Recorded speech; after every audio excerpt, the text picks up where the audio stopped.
I was rocking and rolling. It cuts. Well, okay.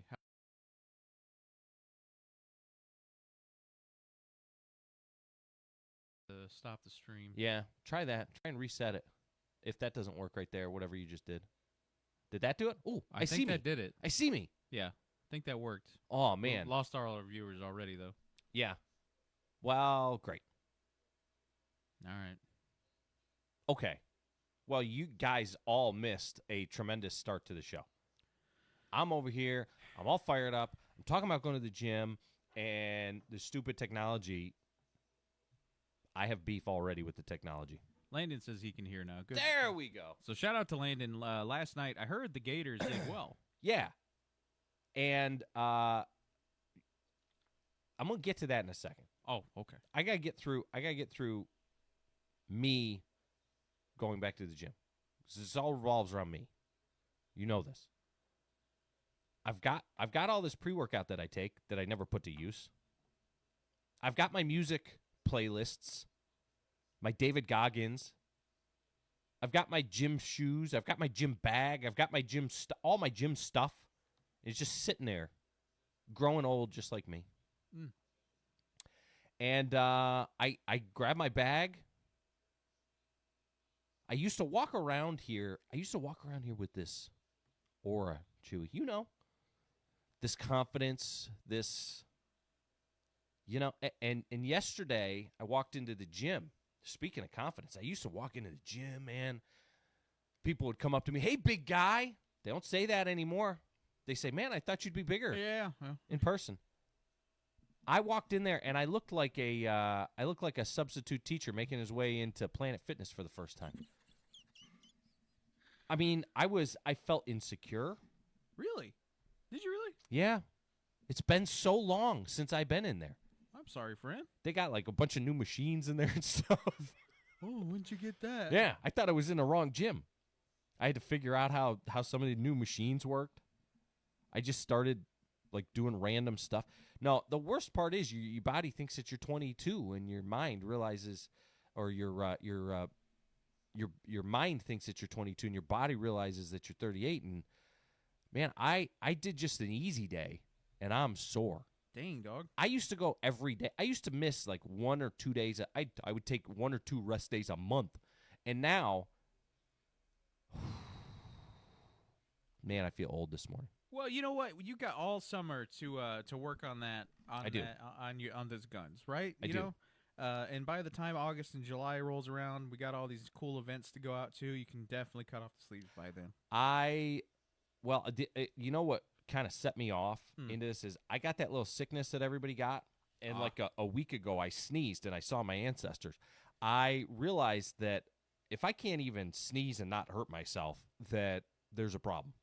So I'm getting back in the gym.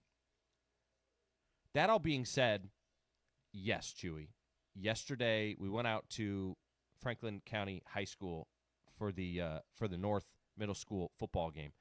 They had a spring game against Huntland. And if you went to the game, you can get involved in the show and tell us what you thought about both teams. Throw your support out there for both teams.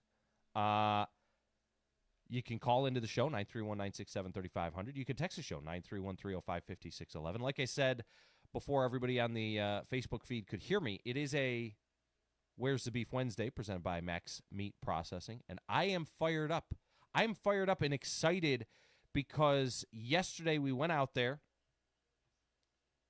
and despite the fact that this team led by Coach Relford only has like 18 to 20 players on it right now. The sixth graders haven't showed up yet. Man, were they fun to watch. Oh, good. Yeah, I know you broadcast the game as well. Yeah, we I mean, it was like a glorified scrimmage, right? You had the coaches that were still on the field. Coach Relford only got to work with these guys. I think they've had 6 practices. Wow. Yeah, yesterday was like their 7th day, and you wouldn't have known it. They looked really good. And he mentioned the fact that it was actually his first, unofficial, first win on Franklin County's football field, Very which is cool. cool. Yeah. Which is cool. But the guys, here's the thing about the team. I mean, he's got such an uphill battle right now. And again, you wouldn't know it. The guys on the roster, I am told, I think all but one of their linemen, it's like the first time that they've ever played football. That's impressive. Stacy, Miss Stacy is in the chat saying good morning. Good morning, Miss Stacy. And then John Korak is telling you to chill out and wait till you're 51 before you start complaining. Yeah, I get it. I know. I'm not the oldest guy around here. Sometimes I feel like it. I don't think I'm going to make 51. Now if you keep chugging that pre-workout, son. I got to give credit to Coach Jernigan and Huntland as well. They did some good things themselves. But what stood out to me, Chewy, was the physicality of North. Mm-hmm. Again, they had a lot of kids. It was the first time that they've ever played like organized football. But you had like Caden Speck and Caleb Steele were absolutely crushing folks. There were a couple times I thought Caleb Steele knocked himself out once or twice. Dang. I mean, the kid was flying around, and I could hear it from upstairs. By the way, too, good crowd. Great. Really good crowd. Good. I'm glad to hear that. It makes me happy hearing that people are getting out there and going and supporting these kids. Caden Speck has only played quarterback for like 3 days. Oh, wow. Yeah. That was the other thing that I learned. I don't know how he ended up at quarterback, but they're running a shotgun split back type of set out of the spread. They've got 3 receivers in the set most of the time. 2 by 1, 2 to one side, 1 to the other, and I think it's a good look for him because all 3 guys in the backfield can carry the ball, and it spreads out the defense a little bit, gives them some room. Caden is very physical, so when he carries, he'll carry the ball in like a quarterback sweep or something like that and just run through defenders. But they, at one point in time, they had a snap go over his head. He ran back, he dove on the ball, and so it was 2nd down and 25. I think this was to open up the second half. Still scoreless in the second half. 2nd down and 25. He takes the snap, fires a little wide receiver, like a slam screen to Leo Dorsey. Dorsey catches it out of the slot. Dorsey was lined up in the slot, gets a block. I can't remember who the other receiver was, if it was Clayton Johnson or Amir Florence. I don't think it was Florence on the outside. I think it was one of the other guys. But he gets a block and just goes down the sideline, 85 yards for a touchdown. And it was Speck's first touchdown pass. I'm told that his father actually owns the single-season touchdown passing record, like most touchdowns in a season for North Middle School. Really? Yeah, and wow. he told his dad he's coming for him. He's coming for that number. I think awesome. it's like 21 or 20-something. Very cool. But, obviously, again, only a spring game, but they did some things really good. And then, Speck on defense, holy Moses. The kid had to have like 15 to 20 tackles. He was all over the place. And then late in the game, Huntland's starting to drive. They're only down. It's only 7-0. Huntland's driving down the field, and they look to rushing touchdown record. Landon corrected me. Rushing touchdown record, not passing touchdown record. But Huntland starts driving down the field, and they go to throw a little out route. Huntland doesn't throw a whole lot. They run a lot of like wing tee, heavy set type of stuff, overload to one side, and they go to run a little out route, and Caden Speck from the outside linebacker position drops right into the flat and intercepts it, gone the other way. So, I mean, have a night. Caden Speck showed out yesterday, but he was not the only one. I got to say, the entire roster of guys, considering it's a pretty short roster, everybody really kind of got involved. And shout out to the North staff. Shout out to Coach Relford. Coach Reed was down there watching. That was cool. And he's talked a lot about vertical alignment within the programs, the football programs. And so, again, coming off of a tough year last year for North, man, you wouldn't know it. The excitement surrounding that program, they're ready to go. They're fired up. And especially after that performance yesterday. Yeah. Shout out to Landon, friend of the show. Are you going to fall asleep on me? You got to press the buttons for me, man. Yeah, dude. Anyway, good job by all of them. 6 practices. It's very impressive. Yeah. So today on the show, it is a Where's the Beef Wednesday, and I got a lot of beef. Got a lot of beef that I want to get into this morning. Okay. First and foremost, Chewy, there was an intruder in the house, and I was going to do, my job. Somebody or something comes into the house. You got to go check that out. I got to go handle it. And I've got issue with Katie. Oh. Yeah. So we're going to talk about that. There's been talk about expanding the college football playoff, and you got a lot of people poo-pooing it. And I got a problem with them. Oh. We're going to talk about that. All right.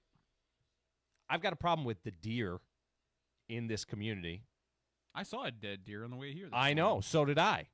And it sparked a thought in my head. Saw a deer corpse and just set you off.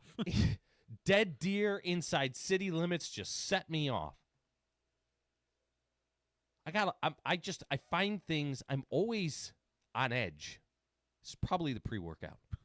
Miss Stacy said, I love watching Chewy when you're talking football. He almost falls out of his chair. I can't talk it too long. He will literally fall asleep. Anyway, we're going to get into all of that this morning on the show. When we come back, though, we're going to start with, what do you want to start with? You want to start with what about I know what I'm going to start with. Okay. I'm ready. I know what I'm going to start with. When we come back, your muffler is not a personality trait. When we come back, we're going to talk about that. Yep. It is the starting lineup. This is ESPN Radio 1340, 1069 WCDT Winchester.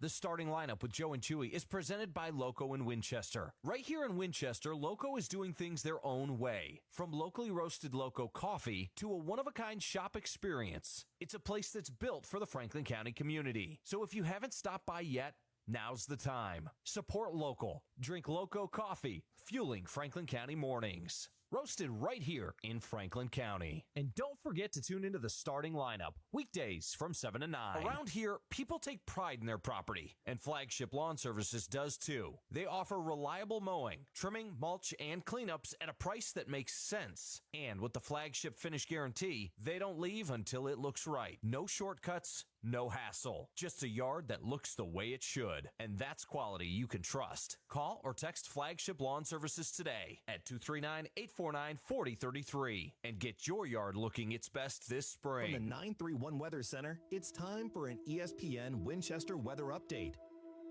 A very warm and wet day is headed your way. We've got a 90% chance of precipitation heading in, showers and thunderstorms in the afternoons, and a high of all the way up to 84 degrees with some calm winds coming in at around 5 miles per hour from the southeast.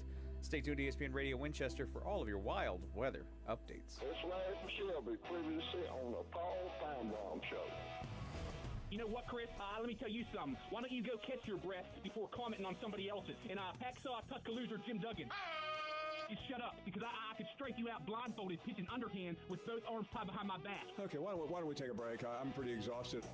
The Paul Feinbaum Show, weekdays at 3 Eastern on the ESPN app and on the SEC Network.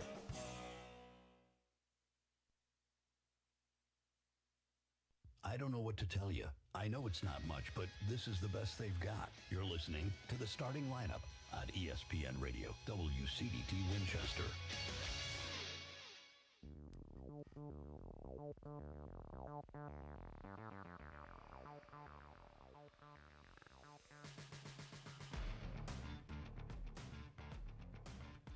Back here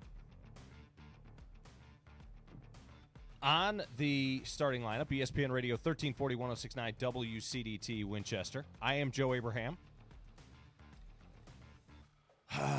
For those of you who missed the opening of the show because, the sound on the Facebook feed just, for whatever reason, wasn't working, you're just going to have to take my word for it. Was the greatest show open of all time. Probably. You missed out, and I apologize for that. You listen on the app, though. Yeah. If you were listening on the app, you heard it, and it was awesome. Yeah. We actually solved the whole reason for life, all the things. Speaking of which, apparently we've met 4 different types of aliens. Did you hear what is going on? It's just anything and everything to distract you from whatever's going on. Who is sitting at the console running the simulation right now? Yeah. They're freestyling a little bit. Yeah. They got an intern in there. Did we have a writer's strike or something? What the hell is going on? A writer's strike. Andrew jumped in this morning. Good morning, Andrew. Okay, so it is a Where's the Beef Wednesday presented by the folks over at Max Meat Processing. You know what else I have a problem with, Chewy, before we get into the decibels that your vehicle creates as you go up and down the street? I have a problem with people who don't have a their own plan. People who don't have their a creative bone in their body. They can't have an original thought. Not an original thought, but focus on you. Stop worrying about me. I'm doing my thing over here. You do your thing over there. That's a me thing. Where did it get spurred from? I can't tell you. Oh, okay. At least not on air. Oh, but you know what? Figure your own crap out. Yeah. I got my crap I'm dealing with over here. Golly. You have those people who they worry so much about what you got going on. Pay attention to your own. You do your own crap. Anyway. Good point. What you're about to complain about, I also will take part in because I agree. Gosh. So, and I've told the story about us camping. Yeah. Right in the backyard. And I told the story yesterday. Our air conditioning is just checked out. I mean, what is a planet that Obi-Wan and Anakin fight on? Mustafar. That's where I live right now.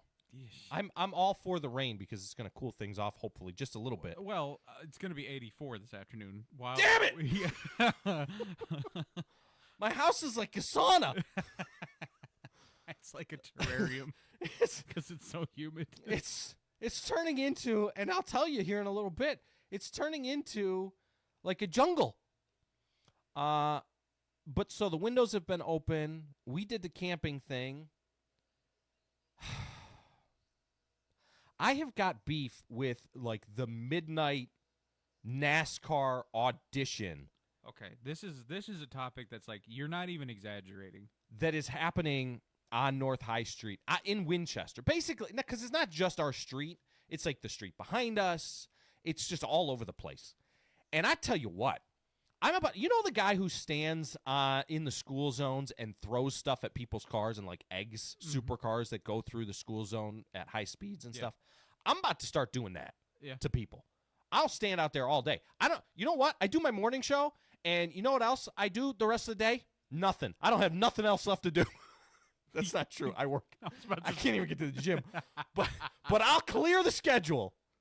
Screw the gym. I will clear the schedule. I'm about to start standing out on the sidewalk throwing stuff at people. Your car is too loud. And listen, I love a good truck. I'm not anti-car. I like horsepower. I'm a man. I like a vehicle that sounds good. But there is a big difference between nice exhaust and everyone within a 3-mile radius needs to know that I took out a loan to put this exhaust on my car. Or I don't know. I don't know what they do to these things. You took a drill and poked holes in it or something like that. Cars don't naturally make that sound. I'm in the backyard camping with the kids, trying to do one of those wholesome dad things that, you make memories, sleeping under the stars. I'm trying to listen to the crickets and no, ain't no crickets. Instead, every 10 minutes, it's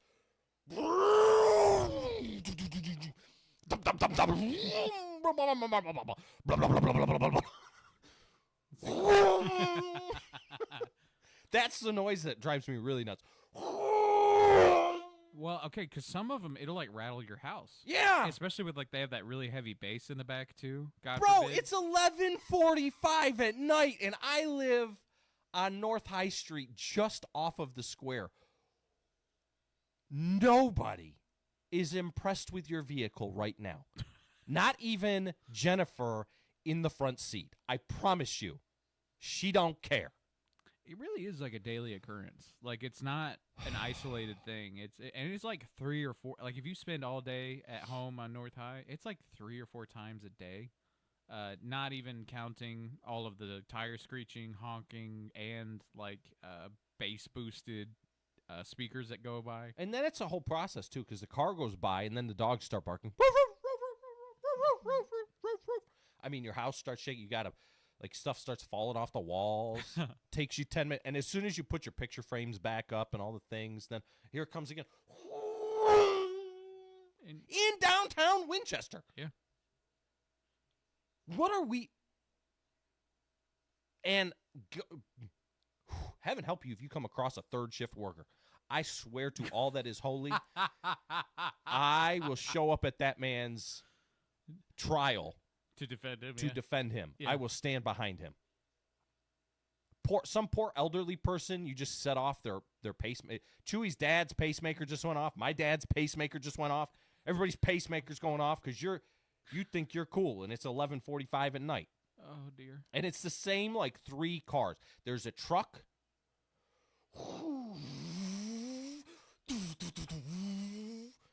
A car. And then some guy who's got like a Subaru that's What's really funny is that unless you don't live on North High Street, you're not going to realize how accurate that was. Who are these assholes? That was so close to the actual noise.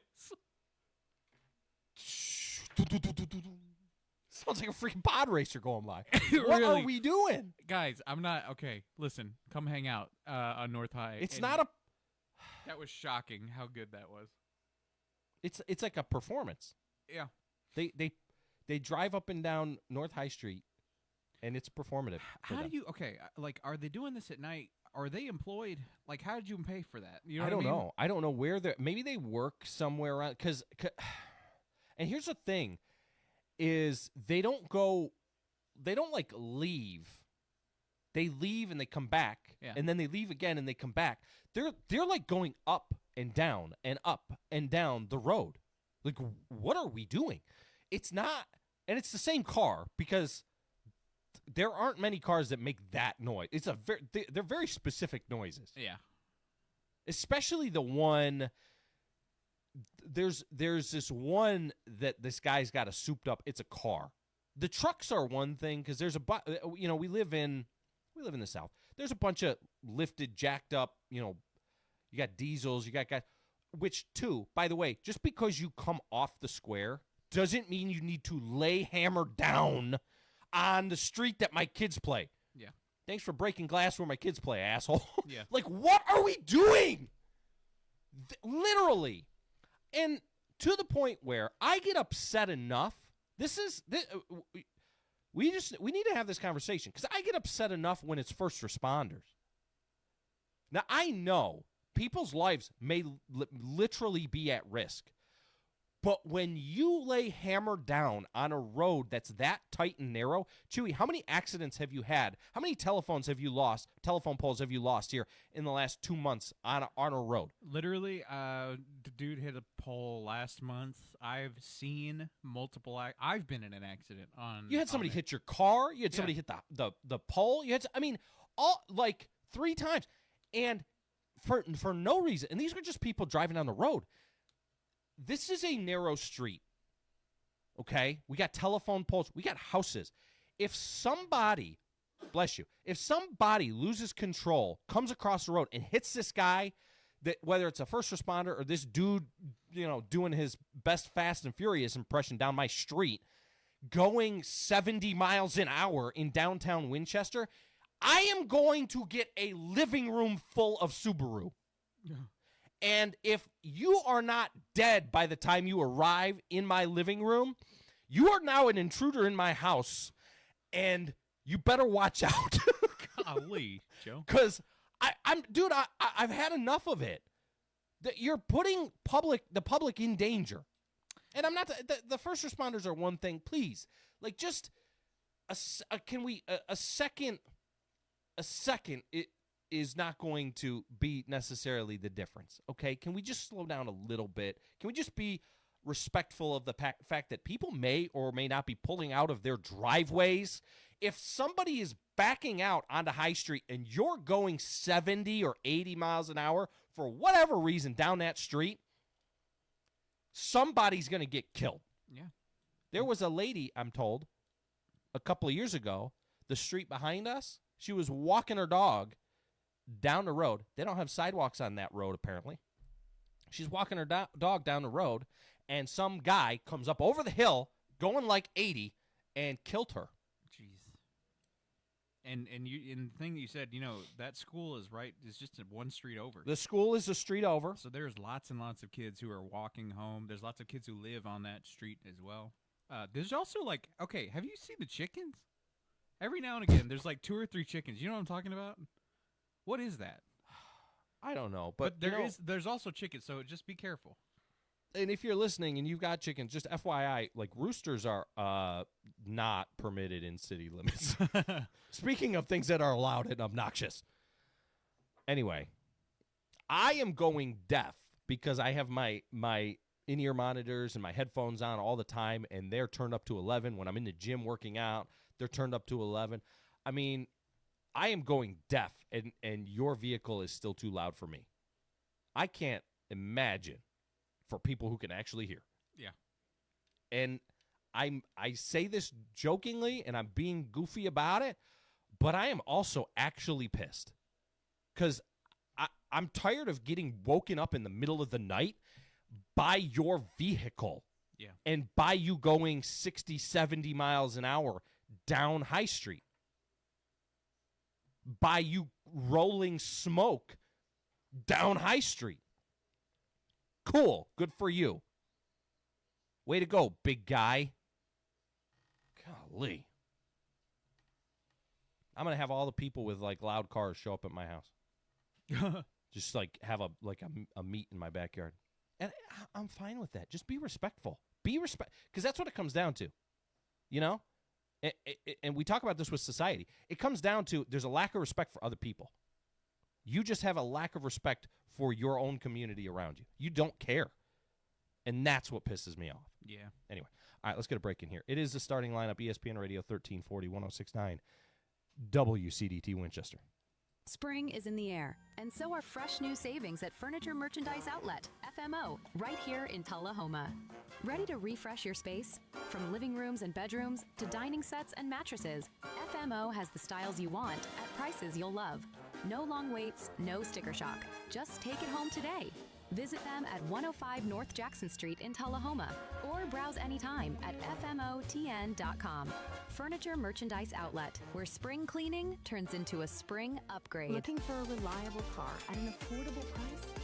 Stop by Money Down Motors here in Deckard. We specialize in quality pre-owned vehicles with low down payments and flexible financing options.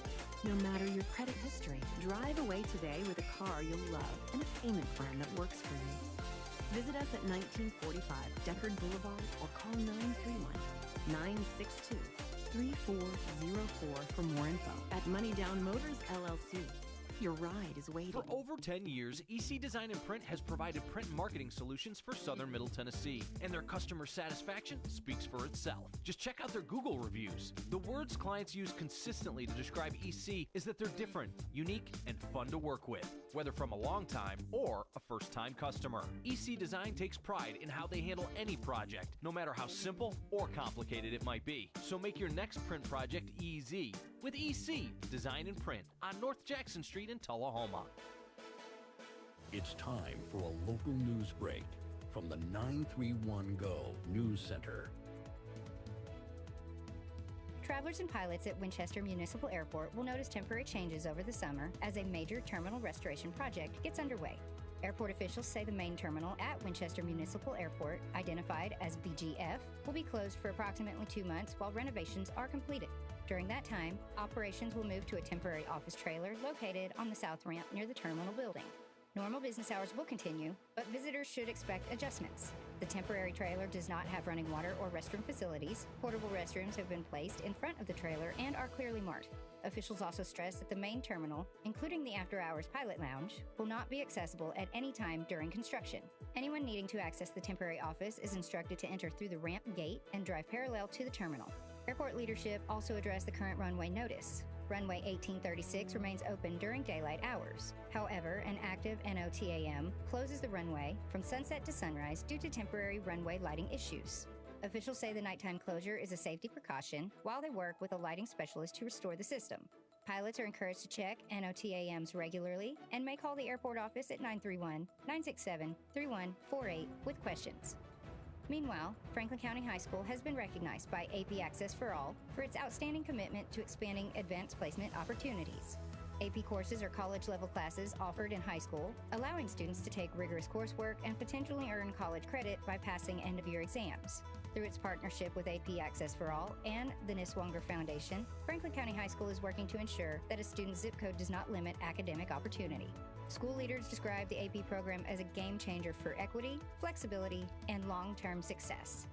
For more details on these stories and more, visit 931go.com. Stay informed and stay connected to your community with ESPN Radio Winchester. This is ESPN Radio Winchester, where Franklin County comes to life. From local news and athletics to everything in between, we're proud to bring you the stories that matter right here at home. And it's all made possible by local businesses connecting with real people in our community every single day. When you support them, you support our local coverage.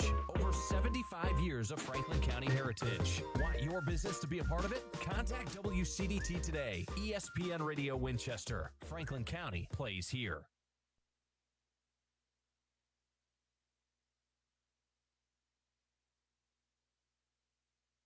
Choose More Courtney Funeral Home. Well, they're a fifth-generation funeral home taking care of the people of Franklin County since 1905. They're committed to serving you, dedicated to providing personalized, professional, and compassionate service to help lighten your burden and help you out during these difficult times. More Courtney Funeral Home, 300 First Avenue Northwest in Winchester, 967-2222.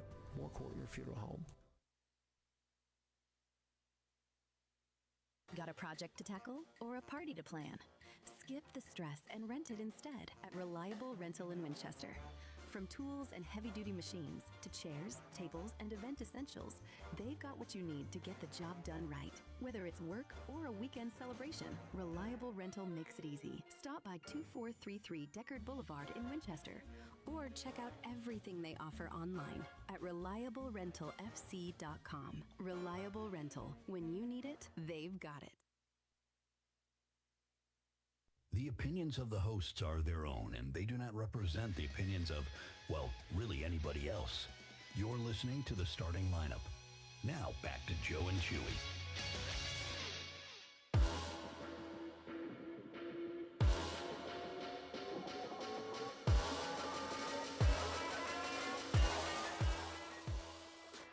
Back here on the starting lineup, ESPN Radio, 1340, 1069, WCDT, Winchester. I am Joe Abraham alongside Chewy this morning.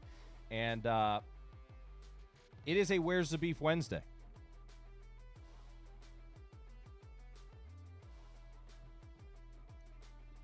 If you've got beef, you can join the show and get involved. 931-967-3500. You can text the show as well, 931-305-5611. And you can jump in on the FMO Facebook feed. It is presented each and every Wednesday by Max Meat Processing. Now, Chewy, I am today is not one of those days. Yeah. I'm like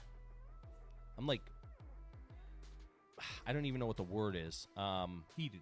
Yeah, like shaky. And it's not the pre-workout. I'm heated. Adrenaline. You got an adrenaline rush. Yeah, a little bit. You know what really drives me nuts too? Is people who have a sense of entitlement. Like you deserve something. Right. Go out there, put in the work. Go out there and earn it. Go make it happen. That's just a short little tidbit for some people who sometimes people want what you got. You know? Yeah. Go do some work. Then come back to me and complain. All right. So I've complained about the fact I've taken beef up with my own body, the fact that I went to the gym. I've taken beef up with people who drive up and down High Street like it's a friggin' drag strip. And there is a responsibility that we all have to one another to keep each other safe as well. Respect the people around you. And first responders also have that responsibility. So I've talked about the loud cars. The other thing I've got problem with is Katie, who's right here in front of me. Katie and I had this conversation this morning. I was right. I've got beef with her because she has started to assign emotional value to our house spiders. Oh. And I'm not okay with that. Because the house spiders do their job. I mean, I get it. But I think you already knew that about me, as I'm not a spider killer. They earn their place. Yeah. They have earned the right to live on the bathroom ceiling. Yeah, I agree. Okay, so we can disagree. We can agree to disagree. So I woke up this morning, Chewy, and I would say that. So what we spend 2 hours a day doing a show. That's not quite 10%. It's like 8% of the day. I spend the other. I don't know. I spend a good 8 hours probably sleeping. I spend the other maybe 6. I spend the other majority of the rest of the time on the toilet. That's where I do most of my good work. You know, you know me. Yeah. No, I stumbled into the bathroom this morning. I'm half asleep, and I'm sitting there just minding my own business, and all of the sudden, down from the ceiling comes this spider. You weren't there. You didn't see what it did. This is lies. No, it's not lies. This is a true story. You didn't see it happen. It came all the way down, literally to eye level as I'm sitting on the toilet. He's a webless spider. How can he? He's not a webless spider. I'm telling you. He never left the ceiling. He did leave the ceiling. You're calling me a liar. I'm not lying. Franklin County, he never left the ceiling. No, you didn't see him. Hold on. Just let me finish the story. What did it look like? Okay, it was a yellow sack spider is what I discovered that it's it was. kind of like see-through. It is a little translucent. It's called a yellow sack spider. His innards are kind of dark. This spider comes down from the ceiling. I'm sitting there on the toilet. Stop. I'm telling you what I saw. I'm not lying. How big was it? It literally I know. I mean, it was like it was the size of a brown recluse. When it first came down, I thought it was a brown recluse. Right, with the violin on the back kind of thing. We took a picture of it. We determined that it was a yellow sack spider. Okay. It comes down from the ceiling, and it's hanging right in front of me, like it wants to make friends. And I reached out with the toilet paper. I was going to squish him, and I couldn't. I'm sitting on a toilet close enough to where I didn't even have to get up off the toilet. I reach out, and I go to kind of like I'm gonna kill him. Mm-hmm. And he climbs back up, like instantly, shoots back up the web, up his line to the ceiling and is like, no, I'm up here. He wanted to make friends, this spider. Like, full-on Mission Impossible in front of my face. Jesus. And how come there was no, like, string hanging from the ceiling right in front of the toilet? I'm just wondering. Continue. I'm literally not making this story up. Continue. Okay. Katie comes in, and I'm about to put an end to this spider's life. And she says, no, don't kill him. That's Anthony. Anthony. Apparently, we're naming the spiders now. She calls him Anthony because he kills all the ants. Remember, he was just talking last week how we okay. were having the black ants come in because it's getting hot and it's getting rainy and the kids are freaking out and all the things. And I am wiping up ants day after day trying to find the source that they're going after, that they're coming inside for, all the things. Anthony... Oh, Anthony. Oh, okay. Okay, I like get it Mark now. Anthony. Does I know. a better job, one, because there's no more ants. And two, I don't have to worry about the dang ants because he's taking care of it for me. He does. You know, he does eat all the... He's earning his keep. You know why he eats all the ants? Because he's a freaking predator. Yeah. And I don't want to get bit by Anthony. I don't know. If you give a spider it. some space, I will say this. I always listen. So I had an ant problem upstairs where I figured out they were climbing the back porch pillars and going into the roof and then getting into my room through the window. Nice. Yeah. Yeah. And so you know what I started doing? I got one of those. There's like a those grippers that people have? Mm-hmm. There's one for bugs where it's got this like little bristles on the end of it and you can catch it and then it's literally, and it opens and closes. Yeah. And you can go let them outside.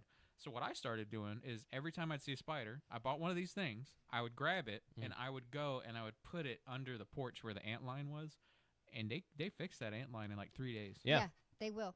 That's why those ones, it's nasty. You see like the blankets of webs in your corners that, from last winter or something, and I'm short, I can't reach my ceilings, but... those are really good spiders. Yeah. Those are phenomenal gnat controllers. So I love a jumping spider. Okay, well, that's great for you guys. Okay, Anthony does not get squatters' rights. He does not get visitation. He does not contribute to the household. I know that you think that he does. The kids get squatters' rights. Why can't he? And he's doing his job without even being asked. The kids sprung from my loins. Anthony did not. Listen, my roommates eat all my snacks. And I'd say, what about relocation though? I'm gonna relocate him to Katie's sock drawer. Well, if he gets relocated, the ants will come back. Borax and honey, that always helps. Just if anyone else, we had a really bad ant issue. This is one time. this is a core. See, this is why you gotta be careful. You gotta have these conversations before you get married. I should have had a prenup. That's a good idea. We should have known before you get married. You got to know, is your spouse the type of person who's going to keep spiders around the house, or are they the type? Because my solution is we call burrows. We put an end to all of the insects.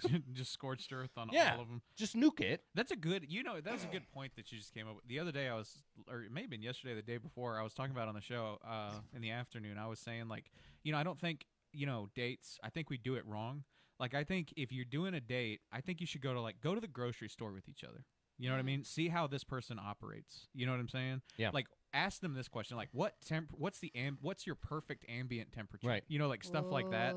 Are you a beach or a mountains kind of person? You know, like, ask those kinds of questions. But what do? We show up dressed to the nine, trying to be the coolest, funniest version of ourselves, and then you get 20 years into a relationship and you realize, oh no, this person likes to live in a terrarium. You know what I mean? And I'm more built for 62 degrees or something like that. It's tough, man. They say like before you get married, you should go through a sudden illness with them and a death. Now, I'm like, how do you marry them if they're the one that dies? But I'm just like, listen. They say because you got to see how they process these traumatic events. Yeah, well, traumatic is a spider coming down from the ceiling like it's a Navy SEAL. Sorry. While I'm sitting in the most vulnerable position that I've got. You're saying we made a bad decision. About what? Not killing the spider? Yes. Yeah. I think we should have killed the spider. Oh. I used to have a pet jumping spider. Shut up. You're not helping my argument. I love you all, and Anthony will stay. He stays. All right. Well, bathroom spiders aren't rare, though. Like, we had a bathroom spider for a while. Yeah. But we've got, for some reason, in our bathroom, it just goes into drop ceiling, and it's just in the bathroom, and nowhere else. And we don't know why. But I stuck my my head up in there one time on a stepladder, dude. That was a mistake. The amount of stuff that you find in there. If you have drop ceiling in your house, don't stick a flashlight in there. You will scar yourself. You know what I mean? I don't know so where I think it came from, it looked like it dropped out of the the vent thing. Yeah, like it was like hanging the fan out. vent thing. You know what? It's getting hotter. It may have been up there to chill out. I don't know. Then it comes out there because that humidity. That's why they like it. It's because it's like they drink the water. I got. You got Mission Impossible. No, I'm not okay with it. And I'm not saying that I would have made a different decision from a marriage standpoint. I'm just saying these are conversations that you got to have. You got to know. Let us know in the chat. Are you a squisher or are you a relocator? What are you? Are you ignore? I know a lot of people just ignore it. So I'm not a squisher. I like this bug, right, is the size of I'm trying to erase the existence. When I hit this bug with the shoe, I'm not trying to just squish it. I'm trying to explode it. I'm trying to nuke this bug. So I'm not a squisher. I don't want to hear the crunch. I want to hear an explosion. We want to get hit with fragments. Yeah. I mean, I want pieces flying when I hit this thing. I don't care if it's a fly, a spider. I don't care what it is. I want to erase all remnants. So less of a squish, more of an annihilation. Yes. I get it, dude. I don't know. For me, I don't tolerate a stinger. If it's a wasp or something like that, the only thing I'll tolerate is a bee, and that's only because I have a soft spot for them. Yeah. But like wasps, hornets. I saw a video. Like that. I saw a video. Have you ever seen bees just like randomly swarm? Mm-hmm. I saw a video of the fair was this past weekend, right? The High on the Hog thing, and there was a ride over there, like a little kid ride, and I don't know if a kid spilled something or threw up on something. I don't know, but there was one of the seats of the ride. All of the sudden, because it wasn't like a nest or anything, all of the sudden, all of the bees in Franklin County were on this ride. They just like all congregated to this one spot. Yeah. It was nuts. I saw a video on social media about it. My cousin, he had this tree that was like in the middle of dying, and there was this huge hollow part on the inside. Right. And there was a beehive like huge beehive that got up in there. Wow. And regularly they would it was real creepy because it literally looked like almost like fabric because they were like cluster on the side of the tree for some reason sometimes. And so it like moved. Yeah, it wasn't cool. But yeah. That I do like bees though. I'm a bee fan. I'm not a spider fan, but I understand the utility of a spider. But I do agree with you. I'd prefer if it wasn't so obvious. You know what I mean? Yeah. I don't know. I just know that one of the races of aliens that apparently has shown up is like bug-like in nature. Ugh. I can see that. Yeah. Bugs to me seem, and maybe we're the alien, maybe we don't belong. I mean, we're kind of fleshy, kind of weird, ourselves. It doesn't seem like there's a whole lot of species that walk around that look like us. No claws, no fangs. Right. Maybe we're the weird ones. Maybe we didn't start here. I don't know. Dude, the whole alien thing is just like it's messed with you. It's weird. It's unsettled you. It's just weird. What's funny about it though is all of the different quote unquote these 4 different types of aliens. And I don't know. I haven't done enough research on it. It just keeps popping up on my news feed because I clicked on one and now they're just all. But apparently there's the 4 types. There's the grays, right, which are the normal movie style aliens. Then you've got lizard people. Then you've got the bug people, like giant praying mantis people looking, I don't know. And then apparently there's like these Nordic type, which is just like big Viking looking dudes. I don't know. Apparently I didn't get any Viking in me. I don't know. I Yeah, the alien thing, I'll believe it when I see it. Come over here and talk to me about it. Dude, But the way that you're built, I'm kind of like I'm thinking there's some Men in Black weirdness going on. I think I need to. I love that movie.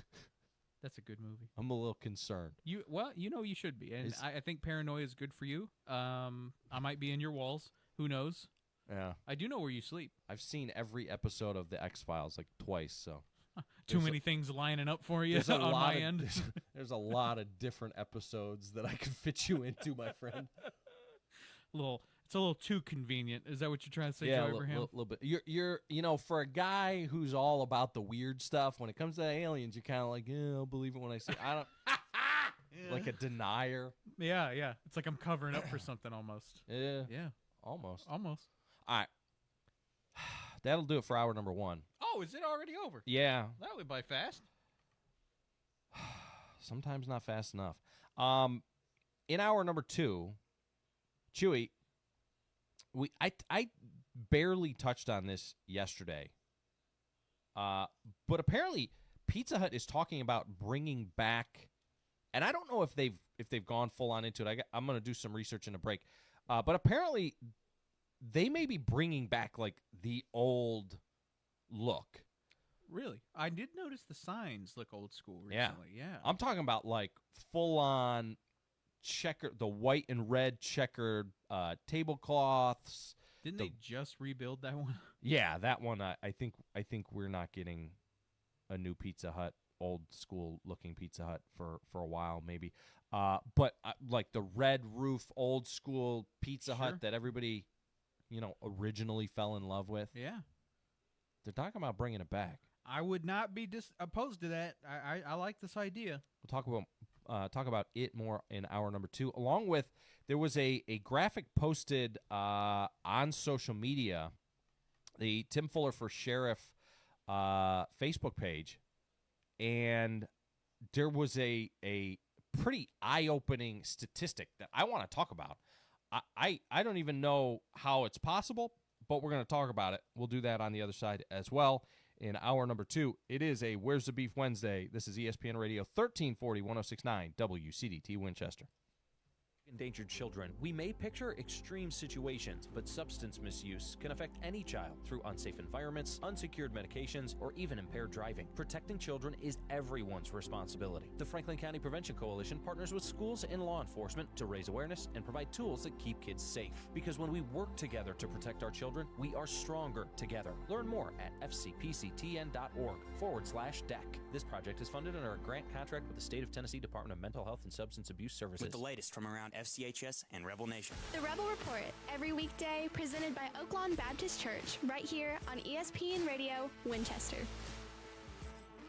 Welcome back, Franklin County. I'm Lucas Stevens. And I'm Laura Medina. Welcome back to the Rebel Report, your source for everything happening in Franklin County athletics and activities. We begin with a look back at an incredible postseason run by the Franklin County Rebel baseball team. The Rebels battled their way through the region tournament this past week and showed a ton of fight all the way to the very end. Unfortunately, their season came to a close Saturday after a heartbreaking 5-4 loss against Battle Creek. Even though the season ended just one run short of advancing to the state sectionals, this team gave Rebel fans plenty to celebrate. It has been quite some time since Franklin County baseball has made a postseason run quite like this one, and this group proved they can compete with anyone in the state. Throughout the tournament, the Rebels showed resilience, toughness, and determination every single game. From big defensive plays to clutch hitting and strong pitching performances, Franklin County represented the community with pride. One of the most exciting things about this season is that many key players are expected to return next year. This postseason experience could become the foundation for an even bigger run next season. The Rebels now know what it takes to compete deep into the playoffs. Now let's head over to track. Our Franklin County track and field athletes who qualified for the state tournament are entering their final preparations before competing next week on May 21st. These athletes will have the opportunity to compete at the University of Tennessee Track Complex in Knoxville against some of the best athletes in the state. That's an incredible accomplishment and something our entire school can be proud of. We want to wish all of our athletes the best of luck as they closed out their seasons and compete for a chance to land on the podium at this next state meet. And while some seasons are ending, preparations for next year are already beginning. Tryouts for several Franklin County athletic teams will take place next Thursday, which also happens to be the final day of school. school. Different sports will hold tryouts throughout the day, so students interested in participating should be sure to check out with coaches and school announcements for the exact times and locations. Summer workouts, camps, and off-season practices are just around the corner, and excitement is already building for another great year of Franklin County athletics. We are looking forward to summer and a whole new season for everyone next year. That's all for today's Rebel Report. I'm Laura Medina. And I'm Lucas Stevens. And as always, go Rebels.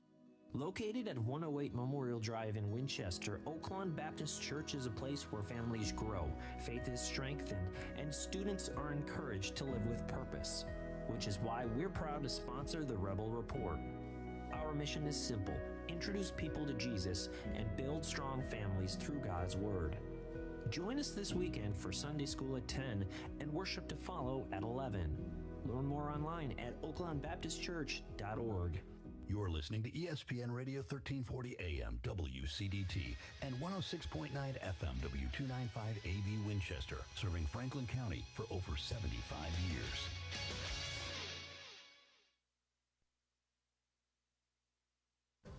Why choose More Courtney Funeral Home? Well, they're a fifth-generation funeral home taking care of the people of Franklin County since 1905. They're committed to serving you, dedicated to providing personalized, professional, and compassionate service to help lighten your burden and help you out during these difficult times. More Courtney Funeral Home, 300 First Avenue Northwest in Winchester, 967-2222. More Courtney Funeral Home.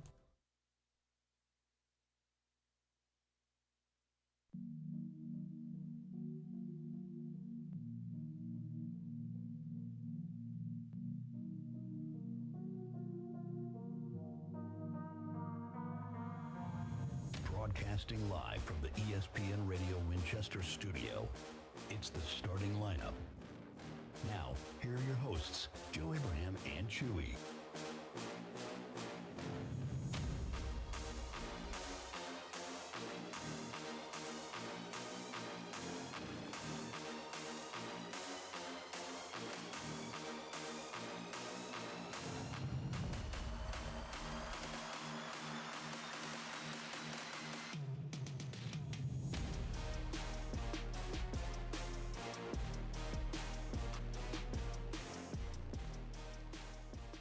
Hour number 2 here of the starting lineup, ESPN Radio 1340, 1069 WCDT Winchester. I am Joe Abraham alongside Chewy. Man, I don't even know what this thing is. This is an Iron Man on some sort of thing holding a banana. I do like the banana. It's a good choice. Yeah, Crosby made this for us. He thought it was tremendous. Iron Man is also wearing some sort of gold armor. It looks pretty sick. Yeah. Oh, he's got two heads. Look. Whoa! He's got a cool looking face and then like an angry face on the other side. That's kind of creepy. But yeah, this is Crosby made this for us. Very interesting. Shout out to Crosby. He's graduating today. Yeah, over there at the creek. A lot of kids going through. I mean, it's the last week of school. It is. What do you do though after you graduate? Like, you still got to go back Thursday and Friday? What's the deal? Did your parents do that? Like, if there was like an assigned day? Listen, my parents never showed up at no freaking graduation. My dad was the type where he was like, "Yeah, real graduation is when you graduate from high school. I'm not coming to your 5th grade graduation or whatever." That's my dad. On top of that, if school was in session, I was there. I mean, there was no. We'll have to ask. It's a good question for Miss Stacy. Good morning, Deckard. Good morning, WCDT. How are you guys out there this morning? We are wonderful on this Wednesday. It's our last full day of school, which is bittersweet. We've got 6th graders up here for the last time to do announcements. All right. Oh, well, I tell you what. Since it's that time, I want us to start off with a positive for the end, okay? Let's have a really, really good pledge this morning to celebrate. We've got it going on. All right, let's hear it. Good morning, Franklin County, on this last full day of school. Please join Deckard Elementary as we stand, salute, and pledge. I pledge allegiance to the flag of the United States of America, and to the republic for which it stands, one nation, under God, indivisible, liberty and justice for all. Absolutely beautiful. Great job, guys. That was wonderful, 5th grade. All right, who started up this morning? All right, come on up. Tell me your name. Right here. My name is Caden, and I have a joke. Why did the traffic light turn red? I don't know. It had to change in the middle of the street. That's a cute one. I like that one. That was a good one. All right. Well, y'all have a wonderful day, okay, Deckard? Thank you, guys. Y'all too. See ya. All right, so speaking of graduation, you know how when they're in, like, elementary school and middle school, they get, like, superlative awards and stuff? I just got a picture sent to me. Joey and Walter go to the same school, and they're having their, like, awards ceremony thing or whatever the case. And, you know, all my kids, Jack is pretty good at football. Jack, I don't know how many awards Jack got at school. Mm-hmm. But all my kids have Juliana's pretty good. She gets really good grades. They go to school for the most part. They have really good attendance. You know, Walter got 4 awards, just a lot. Wow. Jack would get like 1 or 2. Juliana would always get like 4, 3, something like that. I just got a picture of Joey, and if I'm counting this right, the kid's got 1, 2, 3, 4, 5, 6, 7, 8 awards. But the top one is the only one that I can actually see the name on, is called the Citizenship Certificate. Wow. This honor is bestowed upon Joey Abraham in recognition of exemplary behavior and valuable services rendered to Jack T. Farah, 4th grade. I don't think I ever seen a kid with 8 awards. That's like 6 too many. And I talked about this yesterday with the kid with the whole Bop It thing, the Rubik's and Cube. the Rubik's Cube. Listen, I got to teach this kid how to fail at something. There's too many awards. Somebody needs to tell me. Now I know why Jack is always like pushing him in the dirt and stuff. Sure. He's got. I mean, goodness gracious, good job by him. But yeah, that's impressive. Hey, congratulations. I was not an award kind of guy, my friend. No. I don't know where he gets that from. Anyway, all right, it is hour number 2 here of the starting lineup. Now, Chewy, we've touched on this. I know that you are pretty excited after hearing about it. I don't know why this is like a novel idea. I don't understand why somebody had to come up with this and be like, hey, you know what would be a great idea? I don't get it. I don't get why this is so hard. So for a lot of us, Pizza Hut in like, especially like 80s kids. Chewy, you kind of came in towards the tail end of it. But man, Pizza Hut in the 90s was this is why 90s were peak society. Pizza Hut in the 90s, you had like the red cups, the Tiffany style lamps, you had the checkerboard, the red and white checkerboard plastic tablecloth things. Mm-hmm. You had the clock in the corner in the way back over the booth that spun too fast, like time was flying. Mm-hmm. I mean, it was peak. It brought pizza. It raised the game. You know what it did? It was like Pizza Hut in the 90s was like what Michael Jordan was for basketball in the 90s. Like, pizza had been around. Wow. I'm just saying. Stop me if I'm lying. Jump in the FMO Facebook feed and stop me if I'm lying. If, like, there was pizza. Basketball existed before Michael Jordan, but Michael Jordan changed basketball. Pizza was around before Pizza Hut, but in the 90s, Pizza Hut changed the pizza game. Especially for youth athletics. Every time you got that win in. Not just that. Going to Pizza Hut after that. I mean, Book It. Had okay. kids learning how to read. Getting that personal pan pizza for reading a couple Goosebumps books. You kidding me? That was the easiest book I ever read. Now, Tim Sparks company, there's this man named Tim Sparks, owns 93 Pizza Hut restaurants. Jeez. And he has converted 38 of them to the old classic dine-in style Pizza Hut that made it Pizza Hut in the first place, right? And he's calling these locations classics. And the first time I saw one of these, I think it was up in Kentucky. I was going up there on a business trip, and I drove by one, and I was like, holy crap, that is like actually Pizza Hut. Had the old logo and everything before the logo got all wonky and modern and stuff. And these locations, they call them classics. They've got, the full throwback all the way to, in some locations, they've even got like a Pac-Man arcade machine. Wow. And stuff.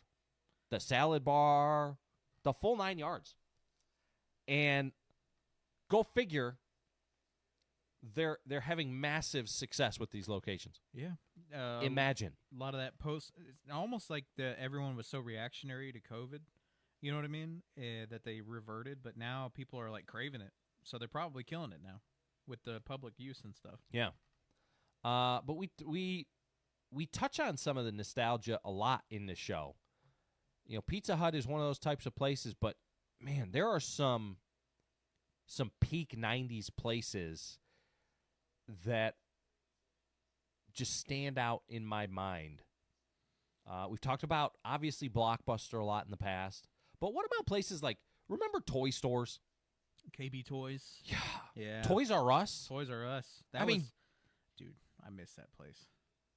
And you'd go in the mall, and you would, for me, personally, this is how it was. I had 5 sisters, 4 of them older, but we would walk around the mall for hours and hours and hours, and the only incentive that I had to be good as we went into like 20 different women's clothing stores, and maybe we stopped in Oshkosh B'gosh, and I got to go play in the little plaything that they had up in the corner. I mean, I had to stand there as I tried to decipher what Victoria's Secret actually was. I know you know what I'm talking about. I do. Yeah, I've been in the same situation. And so the only reason that you could keep me sane in those situations was because at the end of all of this, there was a promise that we would go to KB Toys.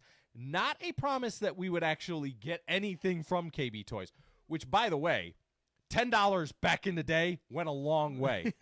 I don't know if you know this, but the original, the OG Ninja Turtles, which I thought my mom was an absolute saint because of the collection that I had, discovered here more recently that they were like $4.98. Dang. For one. Yeah. Which I had no idea. You know, back in the day, I thought, holy cow, my ma just dropped God knows how much and hooked me up with a new Raphael. Like, dude's got a shark on his shoulder. He's going snorkeling.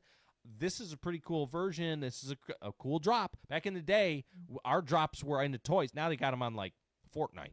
Oh, did you see the new drop? No. Back in the day, the Ninja Turtles just went surfing. Did you see the new drop? I already got Raphael.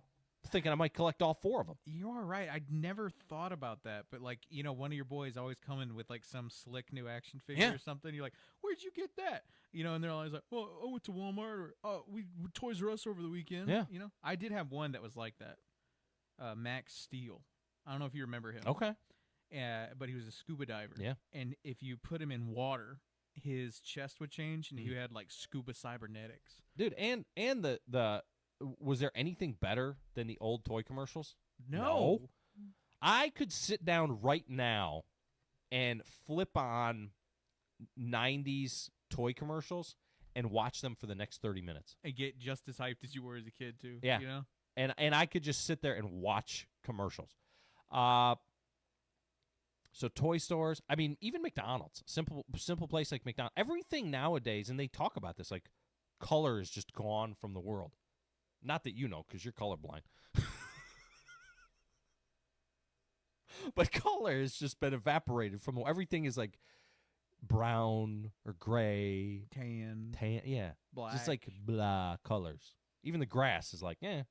The grass gave up. The grass is like, eh. In the mid-'90s, there was Green like, is just a lot of work. Yeah.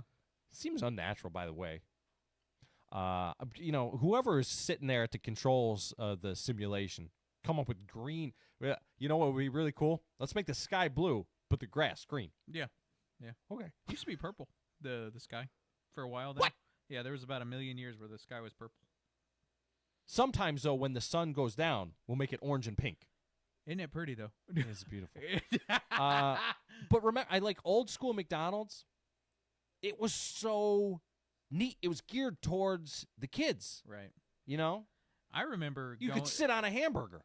You could sit dude, I remember when our local one got that first facelift, and I remember being devastated. Yeah. Because like the place got minimized, you know. Yeah. The inside was like it lost a lot of its whimsy. You know, it was an interesting. I remember my granddad took me inside because he didn't like going through the drive-thru. Yeah. And I just remember like the whole vibe just sort of changed there for a bit, and it was not in a good way, you know. But I used to want to go to McDonald's for the toys, you know. Like, do you remember the Hot Wheels when they would do that? That was like with my friends and I. That was our black market. Yeah. Like we would go to McDonald's, begging our parents, saving up for just enough for the cheapest Happy Meals to see if we could go get the ones that we wanted. Right. And we had tackle boxes. And we would bring them in the tackle, and have the cars in all the slots. Man. So not and Walter's huge into cars, so he used to have one of those as well. I don't even know where that went to. Now, come to think of it, he used to have 1 million Matchbox cars. I need to figure out where that whole thing went. But so to that point, they used to have the toys that you could get there, and you could get like they would have Pogs at one point in time. I don't even know if you know what a Pog is. They used to have all these random weird, but they were cool and they were legit. They were like actual toys. Yeah, that's the key. Where it was like a real toy. Yeah. Like it wasn't just like a piece of cardboard or a trading card or something. Oh man, some of these places now you have to they give you sheets of cardboard and you have to build a thing out of basically paper. Yeah. And I feel bad for my kids. Like that's not fun. That's dumb. Like Taco Bell. You look at the pictures of the old school versions of these restaurants. They found up in, I think it was up in Canada or Alaska, there was a Taco Bell that was on a military base that they shut the military base down and they just closed the Taco Bell, and it has been sitting there for the last 30 years essentially untouched. Wow. And somebody went and discovered it, and they go inside and it's just mind-blowing. Yeah. But it's so cool. All the purple and bright colors. And I remember, you can look this up online. There was a mall where they were doing some renovations. They knocked a wall down, and behind it was a McDonald's that had gotten walled up, and just nobody did anything with it. And so when they opened it up, it had the hamburger chairs and that black, or not the black, but that tan old school tile brick look. Yeah. It had all of the old prices on it too. Yeah. On the thing, and all the lights were on. Yeah. Because it was part of the mall. Oh. And so the lights just came on and off with the rest of the mall, but somebody had walled it off for this store, and then they never went back and did it. Go. It's really creepy. It's almost backrooms-ish. Absolute go look this tragedy. up. But it's really neat. Malls were great, man. Man, I miss the mall. I really do. Me and Tori we're still suckers for it. Okay, so one of the things in prepping for this this segment, one of the things that I came across was, and I'm going to say this, and it's going to blow your mind, because I bet that you probably haven't heard this name in years. Do you remember Discovery Zone? I do remember Discovery Zone, dude. Going to the DZ? Yes. Yeah. Dang, that's a left field pick, Right. Joe Abraham. That came out the depths of my mind. Yeah. Now we traded in the simulation. We traded in Discovery Zone and Blockbuster and OG Pizza Hut for, we got what? Aliens? If that. That's what we quote unquote upgraded to. Yeah. Come on now. Let's go back. Can we go back? I would like to go back. It's certainly for They say we malls can't at go least. back. Well, I mean, I don't know. People are liking that classic Pizza Hut sort of thing. Maybe like modern consumerism is going to lean towards a more physical thing. You know what I mean? Malls just need to get their stuff together. You know? Yeah. I don't know. I mean, I don't want to go all the way back to where before the simulation had color. I mean, everything used to just be black and white. Yeah, did you see those old TV shows? This is back when they had video cameras back then, and it was white. It was all black and white. There was a city. They started digging and doing some like renovations in the city, and they went like 20 feet down, and they discovered that there was like copper wiring from back 120 years ago. Oh wow! Yeah, and they're like, oh wow, we had phone lines in the city. Like I think it was Chicago, like 120 years ago. Mhm. And then there was another city was like, well, they didn't want to be outdone, so they dug even deeper.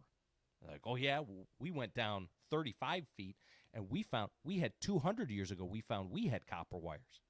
And then there was another city, and they went even further down, and they said, oh yeah, well 400 years ago, we were wireless. That's a joke. All right, we're going to break in here and be back on the other side. It is the starting lineup. You're listening to ESPN Radio 1340 1069 WCDT Winchester. Cold, in with the comfort. Refresh your home with Hall Furniture in Winchester. From stylish living room sets to cozy recliners and dining pieces made for gathering, now's the perfect time to upgrade your space. Quality, comfort, and pieces you'll love coming home to. That's Hall Furniture. Visit them at 3131 Deckard Boulevard in Winchester or browse anytime at hallfurniture.com. Hall Furniture. Make your home feel brand new. This is Daryl from Columbus, previously from the Paul Feinbaum Show. I like your show. I've been watching you for years. I like you, but I don't like you. I don't know you like Tennessee or Alabama. I don't know which one you like, but I know you don't like the Auburn Tigers, man. Willie, thank you. I'm a little bit confused by liking me and not liking me, but you laid out your case very well. The Paul Feinbaum Show, weekdays at 3 Eastern on the ESPN app and on the SEC network. From the 931 Go Weather Center, it's time for an ESPN Radio Winchester weather update, presented by Bennett's Pharmacy. A very warm and wet day is headed your way. We've got a 90% chance of precipitation heading in, showers and thunderstorms in the afternoons, and a high of all the way up to 84 degrees with some calm winds coming in at around 5 miles per hour from the southeast. Stay tuned to ESPN Radio Winchester for all of your wild weather updates. At Bennett's Pharmacy in Winchester, we're more than a pharmacy. We're your partner in health. Conveniently located at 1201 Dinah Shore Boulevard, we're here to serve you with fast, friendly, and personalized service. Need prescriptions filled? Looking for over-the-counter products? We've got you covered.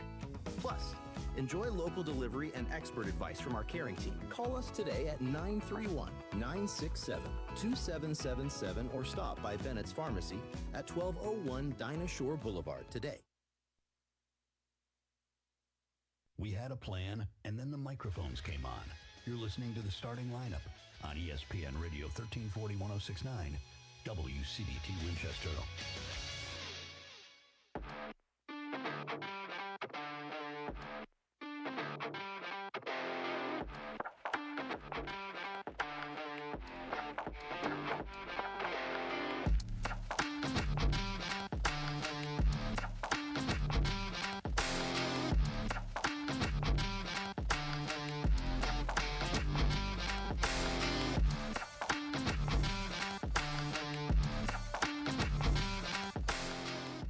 Back here on the starting lineup, ESPN Radio 1340 1069 WCDT Winchester. I am Joe Abraham alongside Chewy this morning. And in studio with us now, as we are on the first and third Wednesdays of the month, joined by County Mayor Chris Guess. In studio, how are you today, my friend? Doing fine. Thanks for having me this morning. I appreciate you coming by. So I don't think we've had a chance to speak since the Tennessee 250. And let me just get your initial thoughts and reaction on how that whole thing went. Tremendous. You know, and that was going to be one of the first things I was going to mention this morning is, you know, we had that event, what's it been, 2 weeks ago now. It was just unbelievable. There was great participation. And I've said it before, and I'll say it every chance I get. Just thank you to everybody involved that set up tables. Thank you to the food trucks. Thank you to fully involved for the barbecue. Thank you to the musicians. And a big thanks to my staff and Sharon Brown spent a tremendous amount of time and effort putting that thing together. So we felt like it came off really well. There was good participation, there was good attendance, and the weather was perfect. Yeah. Which was the biggest concern going into that day because it was overcast and it had been raining off and on. But it turned out to be just a wonderful day, a great event. We still have people calling wanting the T-shirts. We gave away all the Tennessee 250 T-shirts, so we're trying to maybe work something out with the chamber where they can have them printed and maybe sell them for maybe to cover their cost. So anybody that wants one, but we're trying to work on that now because we have several calls of people wanting to buy those shirts. But everything was great. Like I said, then incorporating the National Day of Prayer with that was just perfect. Yeah. And that was a really nice ceremony. That's one of my favorite things we do every year. That's a coming together for the people of the county. So it went really well. Thank you to everybody that participated and performed for that. So it's almost a shame we don't do that but once every 50 years. I know. So, but when you see the amount of work that goes in it, you sort of get the idea and understand why too. But I would like to see more things like that with the county. We're down there with that large area with we have a whole stadium and a football field that the school system agrees to let us use, and we have room to do things like that. The entertainment was great. Orange Charlie and Stagger Moon were just unbelievable. And we even thought about maybe having something later on in the year down there just music related like that. Of course, money's an issue, but maybe we can do like we did with the Tennessee 250 and find some grant funding for some kind of program maybe we could have. So just all in all, it was just a really, really successful event, and just thank you to everybody involved, and I think everybody had a great time. Well, we talked about that in the past where, we want to have these cool events and things for the community to do and all that type of stuff. We've talked about it with the Starry Night Music Series and some of these things that pop up. And, part of being able to do that stuff is you got to gauge how many people show up. You got to gauge the interaction if it's something that is worth kind of the effort, so to speak. And speaking of effort, your staff absolutely, Miss Sharon and that whole your whole crew put in so much work on that thing. Thank you to them for all the work that you guys put in on that. And then B, have you all recovered yet? A little bit. We're still in the process. But, yeah, it's one of those things you take, I know for me, you take about a day and just sort of reset. And then that was been a Friday and then the weekend, and then we're ready to go Monday. Yeah. So, but it takes a couple of days to, the day of the event, you're looking at about a 14-hour day. Yeah. So I think I got home at 10:30. Yeah. So it's one of those kind of days, but it was worth it in the end because, like I said, everybody had a good time, and it was good. It was good for Franklin County. Yeah. So that's it gave people a chance to kind of come together and celebrate. Being Franklin Countyans, Tennesseans. Yeah. It's just a really good bonding moment, I guess, is the way you would put that. So the effort was well worth it. Yeah, definitely. Well, as far as some of the things that you guys are working on across the county, another conversation that is prevalent this time of year is the budget conversation. That process, I guess, continues on. How is that whole thing looking? Where are we at in the process? And I know that I've been asking you this question every time I see you, but just give the latest update, I suppose, on the budget process. Well, the schedule for that and the timeline is we will have our budget hearings with each department the first week of June, and we usually can do those in about 2 days or 2 meetings, as it were. So once we get those through and then finalize the entire budget, will be passed, hopefully, I don't know why it wouldn't be, by the Finance Committee and then sent to the full commission. So hopefully at the June County Commission meeting, we can get a functional budget passed, and if business as usual, we'll keep doing the business of the county. I don't really see any hiccups in that. I talk to the finance director daily, and we don't see any major issues. We had, reasonable growth, just a little bit over $500,000. So our collections we're really, really good. Our delinquency rate's not very high at all. So that's all good news when you start putting the budget together. You know, you figure in a raise for the employees, probably looking at somewhere between 2.8 and 3.2%, which is about what we can afford. So it'll be, you know, there'll be some questions, but if you do that all through the year, when it comes time to have the budget hearings and decide on the budget, it's Right. not the big free-for-all that it was for years. You know, you do it a little at a time instead of all at once. So, or keep up with it during the year, and you make adjustments that you have to make, so there's nothing catastrophic when you start to put together your new budget. The school system, I think, is they're trying to work with us, and they're trying to be conservative where they can. Yeah. To consolidate some things and curb a little bit of spending there. So it's a cooperative effort, but I feel good about the county budget. You know, I'm not going to get on here and say there's not going to be a tax increase, which wink wink. There's probably not. We don't anticipate that. Right. So that'll be 4 years in a row, 3 years in a row that we've been able to do that, and that's a lot of things contribute to that. Our grant program contributes to that. Good fiscal management contributes to that. Growth contributes to that. And of course, growth, you know, equates to increase in collections and property taxes. That's not the windfall everybody thinks it is, but it is money. Right. So that helps. You know, our hotel motel tax helps fund our volunteer. Well, it does fund our volunteer fire departments. So there's a lot of different mechanisms there. Which we need because there are some capital improvements and some maintenance things for the county we have to take care of that are going to be a little bit costly, but I think we can manage that within the budget without anything, you know, without any major adjustment. Yeah. Just for instance, our elevator at our courthouse was it had been put in, I'd have to ask the maintenance supervisor, but I think it was put in like 1979 or 80, Right. something like that. Well, it's got to have a modernization. In other words, it's got to be updated. Yeah. Well, that's $165,000. Oh, wow. And that's on the low end. Right, and that's one project. And you have to do that because you have to be ADA compliant, obviously. Well, the library has the same problem with their elevator. And it's not anything anybody's done wrong. It's a car has to have its oil changed. Yeah. Things have to be taken care of. Okay. And So it's not Chewy's fault because No. I was worried you know. Well, that's the first person I tried to blame. Yeah. But I was told that. No, not Chewy's fault. So there's just things like, but that comes with having a plan. And we've known this was coming, you know, for a few months, especially the one at the courthouse. So Right. we were able to shop around and get a company that would do it, you know, a little bit cheaper than well, not a little bit, significantly cheaper than the company that we contracted with originally. So we made that move. So we probably saved $40,000 there. Yeah.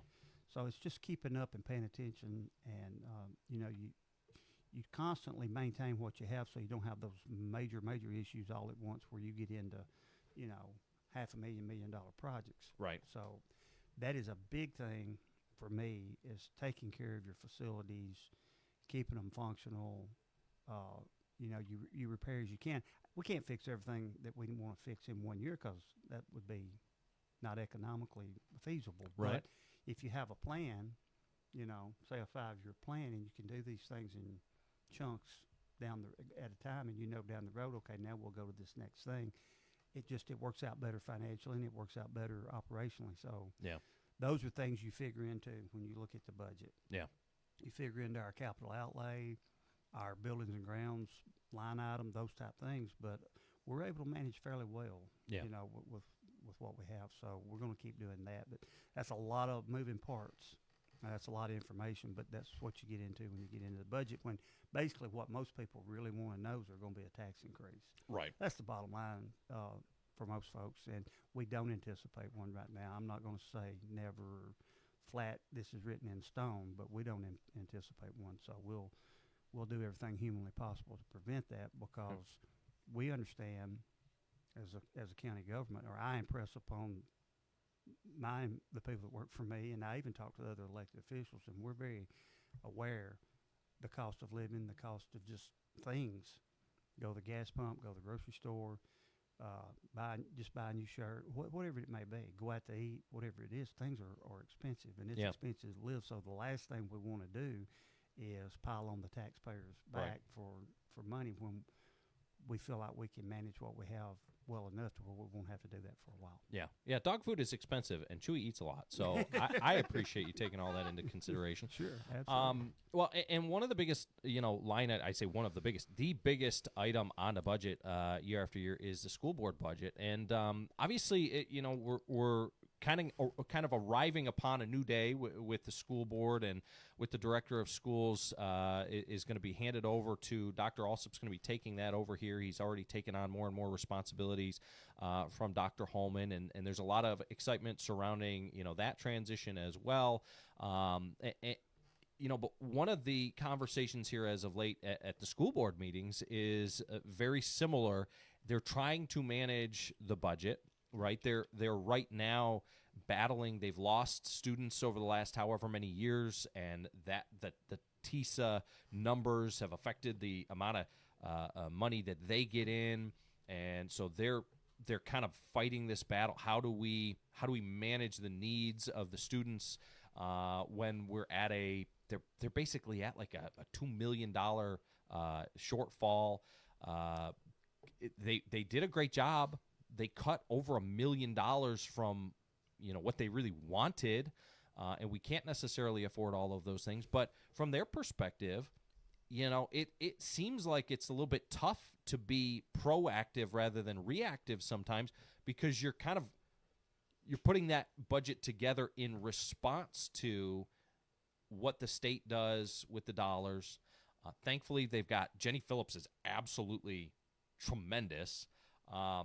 But how do you, when you're dealing with money that comes in that you don't necessarily control what that looks like, do you have any kind of game plan, any kind of suggestions, or how do you guys manage it, or how do you see the leaders of the community kind of managing it, and do you feel like we're doing a good enough job right now of anticipating what's coming down the road maybe? Well, the bottom line of that is the county does not have as many unknowns as the school system. Right. Like with TISA numbers. The big thing with the county is how much our insurance is going to increase with our employees. That's always a big concern.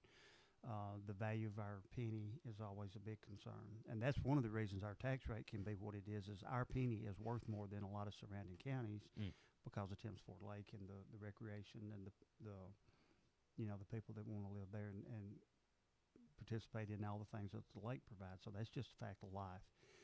The school system, on the other hand, they may not have some hard numbers. I've seen it be as late as middle of July from the state, and the state operates on their own schedule, and they don't really care if you're in a hurry, just to be quite blunt about it. So what they have to do is they have to make just about their best guess to put together a budget, and then when those numbers do come in, it's a minimal adjustment. It's the way that I've seen, and when I was on the board, that's the way we tried to do it. You can get pretty close, so if it's 2 or 3% one way or the other, it's not catastrophic. You can adjust that in a $57 million budget pretty easy.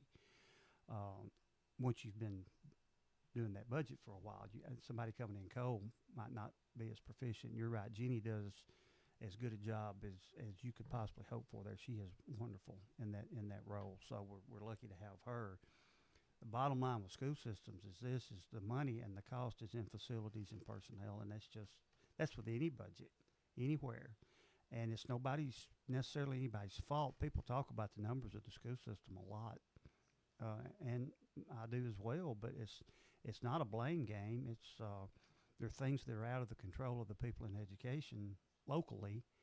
Homeschool, for instance, there are no real restrictions on homeschool. There are no requirements for people to teach homeschool, and the state needs to ratchet down on that just a little bit. They just really need to. There needs to be some kind of requirement or some kind of standard you have to meet if you're going to homeschool children to be sure that they're getting what they need. And I'm not a big, if you can't tell already, I'm not a real big fan. I saw maybe 2 or 3 situations of homeschool when I was involved in education that I thought were successful. Right. It's just not social skills and, especially let's say at the high school level, proficiency in, say, chemistry or biology. Right. You need somebody that specializes in those areas to teach that, which is what we have in the public school. I don't know, I'm sure there's some homes across the county that could provide that. I'm just not sure a lot of that's going on. So I'm not a big homeschool fan. There are times maybe a child's been sick or is sick and can't attend, the facility that they need homeschool. But by and large, most of it, I think the state really needs to take a look at that. So there's probably the biggest drain on your numbers is there. There's a good-sized private school in the county that, you have to take those numbers, and then you lose a few. There are not a lot, there's several school-age children that live in Franklin County but in the city of Tullahoma. Right. So it's actually a shorter drive for them to go to Tullahoma than Franklin County. Yeah. So that's what they do. Well, can you really blame them for that? That's not one way's better than the other. That's just practicality. Right. So you have that going on, and there are not as many school-age children or young people that live in this county as there were 20 years ago. That's just a fact.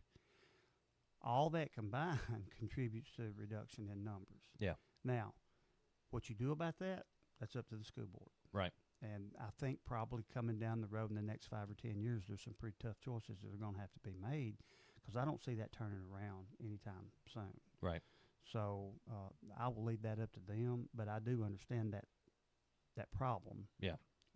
And I understand if you're going to make major moves to really, reduce your budget, I know how you have to go about doing that, but I'll leave that to them to do because I'm not on the school board. Well, and honestly, you mentioned the tough decisions that are coming down the road. I feel for the people who are going to have to make those tough decisions because it's not a situation that they have created, but and we talked about this in the past. Part of signing up for that role, right? Going and serving your community is making those tough decisions and putting yourself kind of you're really becoming the target of a lot of social media hate, or public, and it's nothing that you did. You're just trying to protect the community going forward. That's all you could do. You can't fix the past. Yeah. That's just about with any elected official. Yeah. You combat that, or you're confronted with that. I'll put it that way. That happens every so often, and you get into a situation. We had 2 or 3 of those when I was on the board. That they were pretty high octane when it came to controversy. So luckily, 2 or 3 in 14 years is not really all that bad. Yeah. But the ones we had were pretty tense, but we felt like we were on the right side of that with our people in our community. So it turned out okay. But the things we're talking about now, when you start talking about things that affect children and the community, people get tense, and that's just the way it is. Yeah. Now what the board decides going forward, that's up to them. Like I said, that's their budget. They're the controlling body of the school system, and we'll support them the best way we know how. Right. And trust they make the best decision that it's not only just best for the teachers and it's what's best for the county as a whole. Right. So we'll see where we are. I would say those decisions, they're coming sooner than people think, but I would say within 5 to 10 years, we're going to have to kind of restructure the way we do things. Yeah. All right, we're going to get a quick break in here. When we come back, we will wrap things up with Mayor Chris Guess in studio. We appreciate him stopping by. If you've got any questions for the mayor, feel free to drop them in the chat.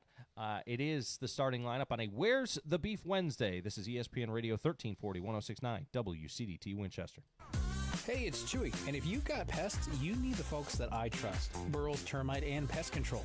They're right here in the heart of Estill Springs at 101 North Main Street, taking care of everything from termites and ants to spiders and those little critters that love sneaking into your home. Burrow's is family-owned, they're local, and they've been protecting homes around here for years. So don't wait, swing by or check them out over there online at burrowstermite.com.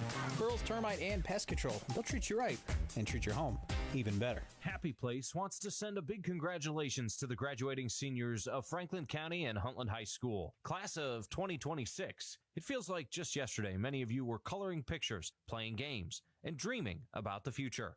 And now Here you are, stepping into adulthood. Your journey has been filled with growth, memories, and milestones, and this is just the beginning. Keep smiling and believing in yourself, and enjoy the adventure ahead. Congratulations from Happy Place in Winchester. This is Andy Davis with Davis & Davis Southern Injury Law. Around here, when people hear that our firm is handling your case, they know you're in good hands. It's a reputation built on showing up, fighting hard, with a rich history of success. If you've been injured, charged with a crime, or need legal help, we have free consultations, so please call Davis & Davis Southern Injury Law at 931-967-7000. No representation is made that the quality of legal services is greater than that of other lawyers.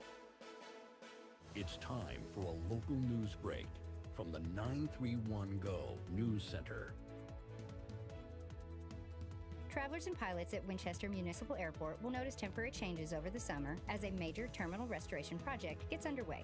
Airport officials say the main terminal at Winchester Municipal Airport, identified as BGF, will be closed for approximately 2 months while renovations are completed.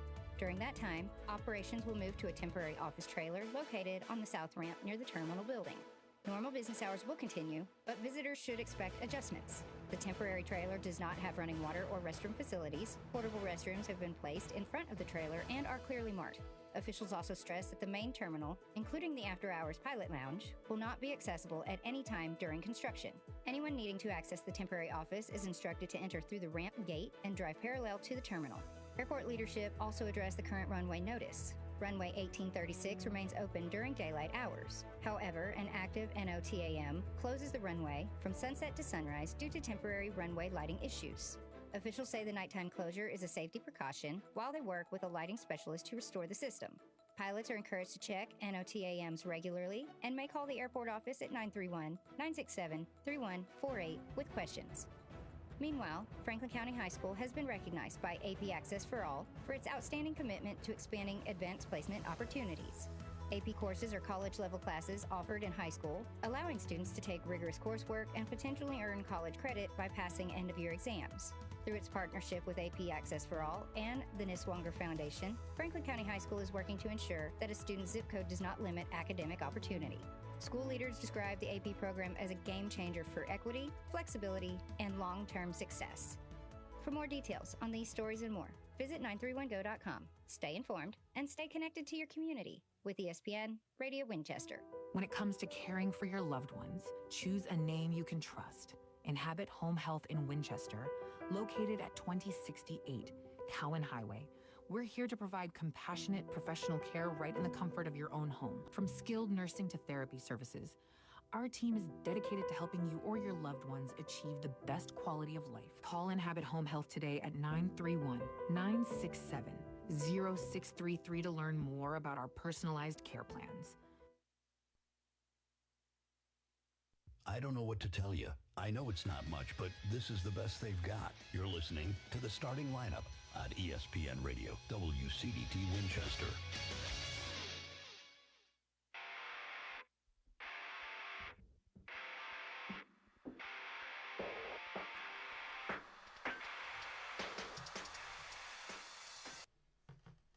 Back here on the starting lineup, ESPN Radio 1340, 1069 WCDT Winchester. I am Joe Abraham alongside Chewy. We've got Mayor Chris Guess in studio with this morning. And Mayor, one of the conversations that we've had here in recent months is regarding the ambulance service here in the county.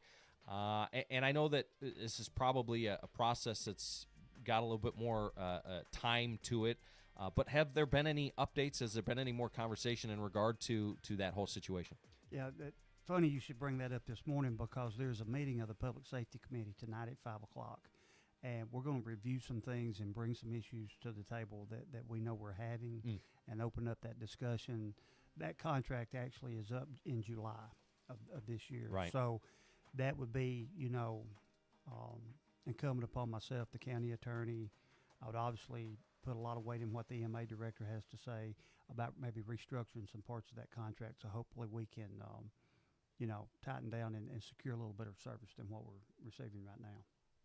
And then one of the things I wanted to ask you about this morning, and I came across a post on social media the other day. The Tim Fuller for Franklin County Sheriff page posted, and there's been a lot of discussion about it online to this point, but it is in reference to drug arrests over the last 2 years across the county within different communities and things like that. And there's statistics, there's numbers involved. Where do these numbers come from? Can you talk a little bit about that post and what we're looking at from a community standpoint in regard to something like that? I can tell you how that works because I used to actually do that. What happens is every law enforcement agency in the state of Tennessee sends a monthly report to the TBI, to what they call their TIBERS unit. And TIBERS stands for Tennessee Incident-Based Reporting System. So, say Cowan, Estels, whoever, every month they will send all their reportable incidents, which would be arrest, reports taken on different types of crime or incidents, vandalisms, burglaries, whatever it is. All that goes to the TBI. And at the end of the year, the TBI will send back to the department, or you can get it just about any time you want. You just go online and you can accumulate. You don't have to just wait to the end of the year. You can go in and check it as during or throughout the year. Oh, okay. But those are all the incidences reported by that department or that office for that year. So, and you can break it out. You can break it out as person-to-person crime, drug arrest, burglaries, aggravated assaults, domestic violence, whatever. You can break that out. It's broken out in that report. So what that is that is the state certified crime report for Franklin County for that year. I didn't even know that existed. That's actually kind of cool. Well, they use that for, in turn, what the state will do, they'll submit that to the feds or the federal government, and you get a national incident-based crime report. That's where you get all your national statistics. It works the same way. Okay. So that's the reason for the purpose for that, and it's sort of to gauge, what problems you're having or what crime's most prevalent. Or there's a lot of different ways and a lot of different data you can look at that to focus where you need to maybe increase or redirect attention to whatever problems you're having. So it's a valuable tool. Yeah.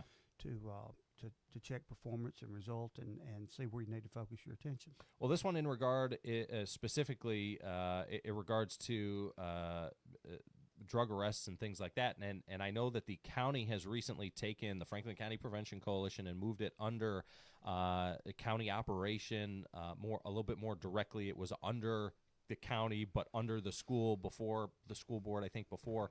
And we've had Dustin and Dylan on earlier this week. Obviously, we saw them out at the Tennessee 250.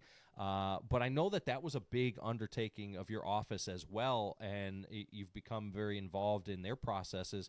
But how are things looking with the Prevention Coalition and over there at their office and all that's going on? Well, the way that I absorbed that when we took that over, you mentioned Dustin and Dylan, and those guys work hard. They show up. That's number one. They do their job, and they show up, and they make the effort that you need to make. And that whole staff then there's like that. Yeah, Felicia and Eric. They're just and all Robbie, all of them are Robbie, unbelievable.